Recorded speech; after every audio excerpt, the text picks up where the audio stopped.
এই বাচ্চার কথা কেউ মনে রাখবে না, এই বাচ্চাটার কথা কেউ মনে রাখবে না। 3 মাস পরে, 6 মাস পরে, 1 বছর পরে আরো নতুন ইস্যু আসবে, আরো নতুন পাপ হবে, আরো বড় বড় ঘটনা ঘটবে। এরপরে মানুষ এই বাচ্চাটাকে ভুলে যাবে। এই বাচ্চাটা কি তার মৃত্যু যন্ত্রণা ভুলতে পারবে? তার সম্মানহানি ভুলতে পারবে? তার পিতামাতাকে ভুলতে পারবে? এখন প্রশ্ন হচ্ছে, তার পিতাকেও যদি আমরা জিজ্ঞাসা করি, ইসলামে রেপের শাস্তি হচ্ছে মৃত্যুদণ্ড, আর ব্যভিচারের শাস্তি হচ্ছে অর্ধেক কোমর পর্যন্ত পুঁতে পাথর নিক্ষেপ করে হত্যা করা। এবং বিবাহিত ব্যক্তি হলে এই শাস্তি, অবিবাহিত হলে 100 বেত্রাঘাত, 1 বছরের নির্বাসন এবং সমাজ থেকে বয়কট করা। আর ধর্ষণ হলে সরাসরি মৃত্যুদণ্ড। 3 মাস সময় লাগার কথা না, 3 দিনের মধ্যেই করা সম্ভব। এটা শরিয়া আইন, এটা আল্লাহ রাব্বুল আলামিনের শরিয়া বিধান। এখন তারাও কি এটাতে রাজি হবে? যারা শোক প্রকাশ করছেন তারা কি এই বিধানটা কার্যকর করতে রাজি হবেন? ধর্ষককে সবার সামনে প্রকাশ্যে মৃত্যুদণ্ড দেওয়া হোক, শরিয়া আইন কার্যকর করা হোক, রাজি হবেন না। কারণ আপনারা বলবেন এটা করতে গেলে বাংলাদেশ থেকে মৌলবাদী রাষ্ট্র হয়ে যাবে। তো সমস্যার গোড়ায় আপনারা যেতে চান না, ডালপালা নিয়ে নাড়াচাড়া করেন। জেনা ফ্রি মিক্সিংটাকে উন্মুক্ত করে দেওয়া হলো, ছেলে মেয়ের অবাধ বিচরণটাকে উন্মুক্ত করে দেওয়া হচ্ছে। একটা চরম ক্ষুধার্ত মানুষদের সামনে যদি আপনি খাবারকে উন্মুক্ত করে রাখেন, এরপরে যদি কেউ জোর করে খাবার খেয়েও ফেলে, শুধু কি আপনি খাদকের দোষ দিবেন?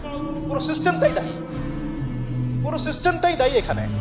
আপনি নারী পুরুষকে অবাধ মেলামেশা দিয়েছেন, ফ্রি মিক্সিংয়ে দিয়েছেন, একদম ছোটবেলা থেকেই, স্কুল লাইফ থেকে, কলেজ লাইফ থেকে, ইউনিভার্সিটি লাইফ থেকে, জব সেকশনে, এমনকি রাজনীতি করতে গেলেও কর্পোরেট সেকশনে, ব্যবসায়িক সেকশনে, অফিস আদালতে, সব জায়গায় ফ্রি মিক্সিংকে অবাধভাবে আপনি উন্মুক্ত করে দিয়েছেন, আমরা উন্মুক্ত করে দিয়েছি। এর উপরে ছড়িয়ে দিয়েছি পর্নোগ্রাফি। পর্নোগ্রাফি সবার ফোনে ফোনে। পর্নোগ্রাফি দেখতে থাকলে একটা মানুষ বাচ্চাকে না, কয়েকদিন পরে পশুর সাথেও জেনা করতে পারে। যদি সামনে দেখেন যে মানুষ পশুর সাথে জেনা করেছে, আপনারা অবাক হতে পারেন, আমি অবাক হব না। কারণ পর্নোগ্রাফি মানুষকে পশুর সাথেও জেনা করতে শেখাবে। বাচ্চা তো কিছুই না।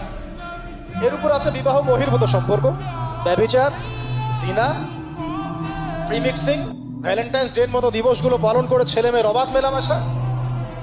আর এই জেনাগুলোকে আমরা বলছি গাছে আসার গল্প, যেখানে ওর উপরে 100 বেত্রাঘাতের শাস্তি অলরেডি মজুদ হয়ে গেছে। আর কতগুলো যে জেনা হয়েছে এটা তো আল্লাহ পাক ভালো জানে। একটা দুইটা তো করে নাই, একটার পর একটা চেঞ্জ করেছে। বিবাহিত ব্যক্তি পর্যন্ত অন্যের স্ত্রীর সাথে জেনা করেছে। আর এটা তো ধর্ম তো অনেক বড় বিষয়, ধর্ম তো অনেক বড় বিষয়। এটা তো একটা মানবতা বিরোধী অপরাধ, এটা তো একটা মানবতা বিরোধী অপরাধ। এখন সমস্যা কি এক কেন্দ্রিক? এটা বহুমুখী সমস্যা। ফ্রি মিক্সিং রেখেছেন, পর্ন চালু করে দিয়ে